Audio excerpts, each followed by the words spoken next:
The next group that we're going to have is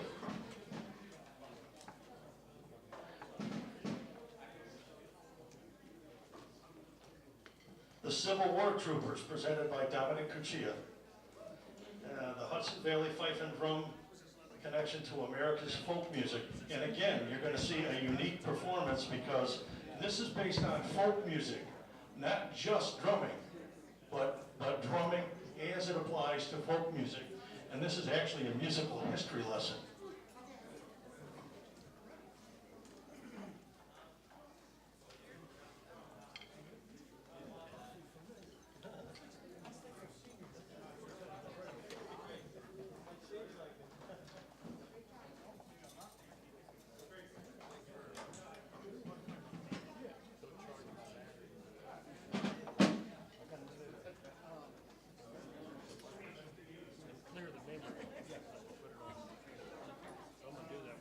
There are still raffle tickets, plenty of raffle tickets for sale. Larry Bourne is up here. We had several very nice donations by Joe and Gary Gelati and Phyllis Gelati, and by John Flowers. I don't even know if John's in the room. There he is, right there. And John donated several pairs of glasses. Of course, as you may know, John is in the business of safety glasses, and he's kind enough to donate about 10 or 12 pairs every year for this, so it's well appreciated. Thank you, sir. How about a nice round of applause for one of our main mentors, John Flowers. As soon as these guys get done setting up, we'll go. What's your name? Tess Cuccia. Very nice, Tess.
The microphone?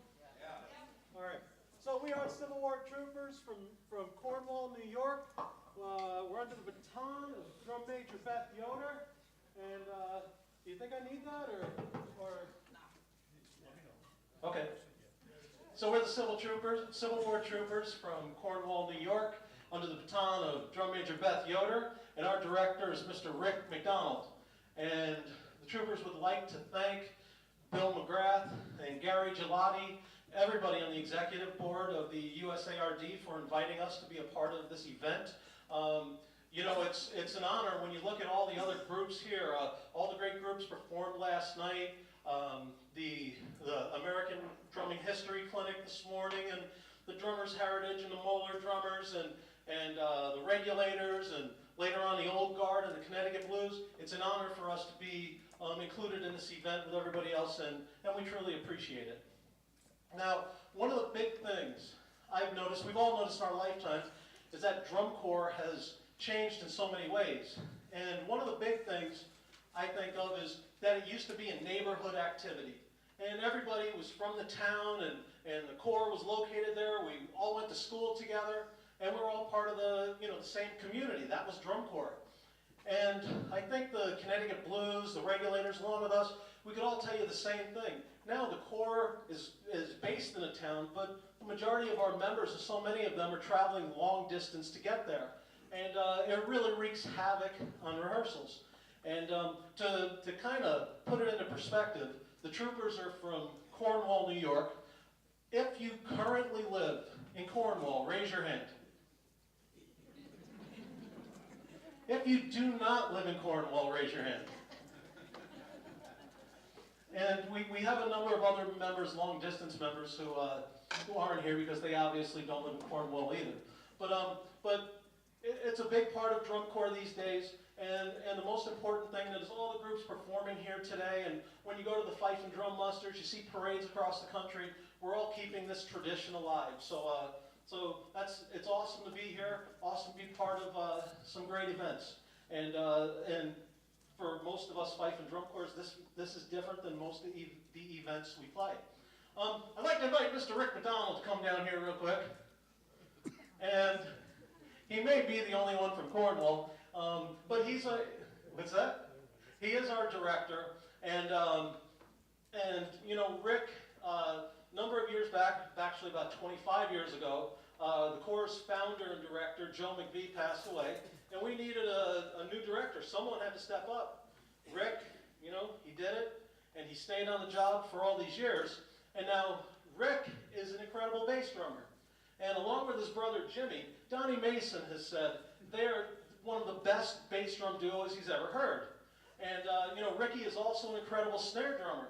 And he played with the Cornwall Continentals, and he was a part of some great drum lines. And you're probably saying, if he's such a great drummer, why the heck is he playing that fife? Well, Rick, the great leader that he is, he not only talks the talk, he walks the walk. The corps hit a point, we were low on fifers, and Rick put down his drum, and he stepped up, and he started playing fife, and he's been playing fife with the corps, probably 99% of the time for the last 15, 20 years. So Rick, thank you very much for being such a great leader for us. We really appreciate it. Everyone give a round of applause for Rick McDonald.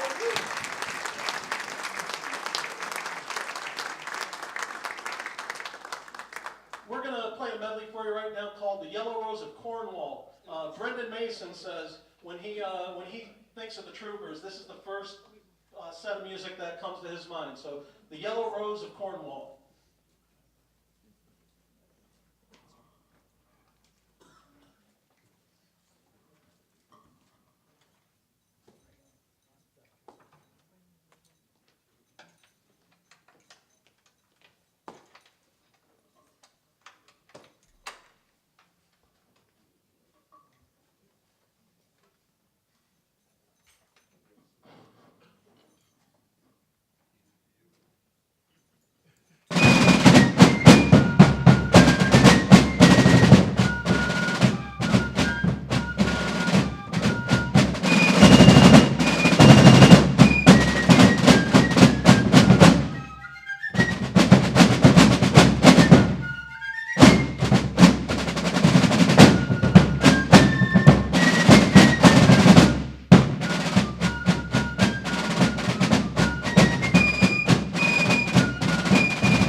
And you've heard last night, those of you who were here, back in November, our great friend and brother trooper, Nick Atanasio, passed away. And this is his bass drum right on the center of the floor. Later on, we're going to have some people come up and join us as a tribute to him. What we're going to play next is a medley titled 1812. And it's one of the medleys where the bass drums swing a lot throughout, in the Nick Atanasio style. There are a lot of bass drummers out there, and a lot of chords have their own style of swinging. Well, we really try to emulate what Nick did. And so we're going to play 1812 as a chord in honor of the late, great Nick Atanasio.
Influence comes in all shapes and sizes. When I joined the Troopers, the drum line was basically the McDonald brothers, who were both taught by Harold Green and heavily influenced by Nick Atanasio. And then the snare line was Harold Green, Vinnie Sepiel, and Jerry Whittaker, all Hellcat drummers. And within the drum line, tons of influence. And, everyone loved the Sons of Liberty, the great drum line that Nick played in with Les Parks and Bobby Tunks and so many others. Then there was the New York Regimentals. Then through the years, the Connecticut Yanks, Charlie Poole right there. Another group that, drum corps that really influenced what many of the members of the drum line did. And last but not least, the Connecticut Blues, one of the biggest influences on me. They are my favorite corps, second favorite after the Troopers. Favorite corps, the Connecticut Blues. And so a few years ago, we were playing a Westbrook. We were the feature corps, and I said, let's put together this tribute drum solo. And it's kind of a greatest hits deal with a little bit from the Sons of Liberty, Regimentals, Yanks, and Blues.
drumline.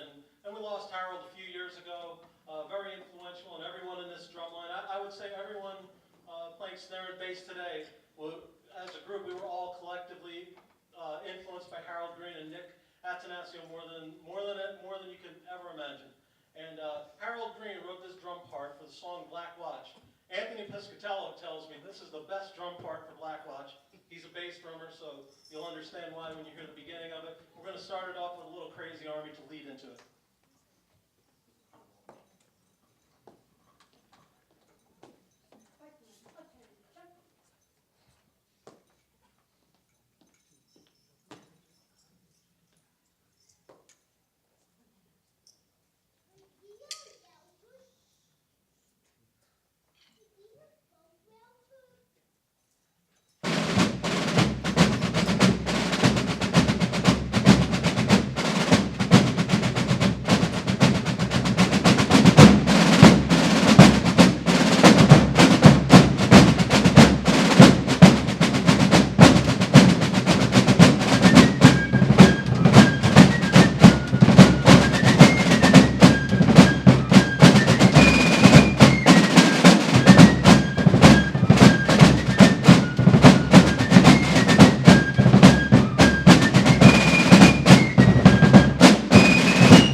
Next piece we're going to play, Bill was talking about folk music, and the first medley we played, Yellow Rose of Cornwall, going around the mountain, and Red River Valley, kind of folk tunes, country tunes.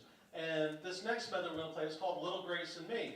And when Grace was a baby, all right, she probably cried more than any baby you've ever met in your life. And you all have babies, and trust me, Grace cried more. And we had a circular kitchen to the living room and everything, and 3 o'clock in the morning, I'd be walking around with her in my arms going, Little Grace and me, and Grammy's Little Gracie loved shortening, and all these little tunes that I sang as I ran, walking around the kitchen for hours in the middle of the night, turned into this medley with not so Little Grace, Little Grace and Me. And sorry about that. We don't claim to be the best corps around, the best fifers, the best drummers, but I will promise you this. When you go to bed tonight, and you're starting to get in your bed, and you're looking up at the ceiling, and you find yourself humming Skip to My Lou and Shortening Bread, you've got us to blame for it. Thank you.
the troopers early on, our music was all arranged by a guy named Andy Henn.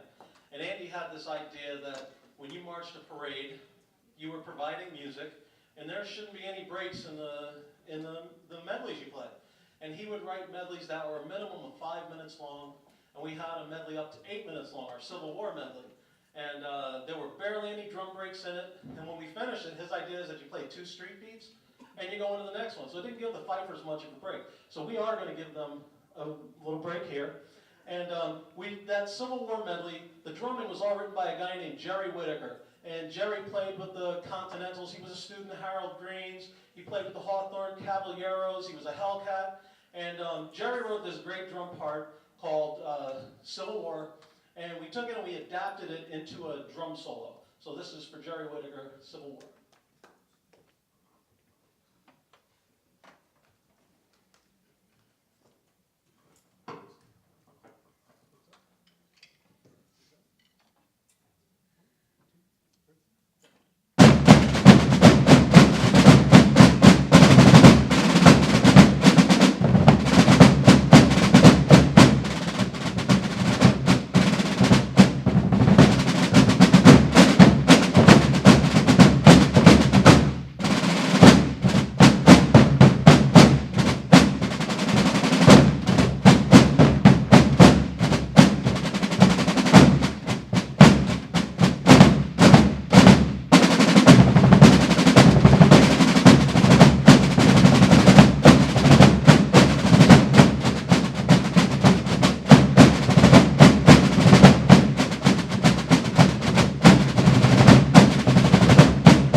Let's have the fifers and drummers, fifers and snares, step down. Devil's Flute people, come on up here. And as one last farewell, what we'd like to do is we'd like to pay one last tribute to Nick Attanasio, the way he would like to be sent off, with 2 of his favorite tunes, Devil's Flute and O'Connor's Quick Step. And so we've invited a bunch of our friends to come on up and join us on those 2 tunes. And one last time, Bill McGrath, Gary Gelati, and everyone at USARD, thank you so much for having us here. We've really enjoyed being a part of it. And, we look forward to the rest of the performances this afternoon. Thank you, Bill.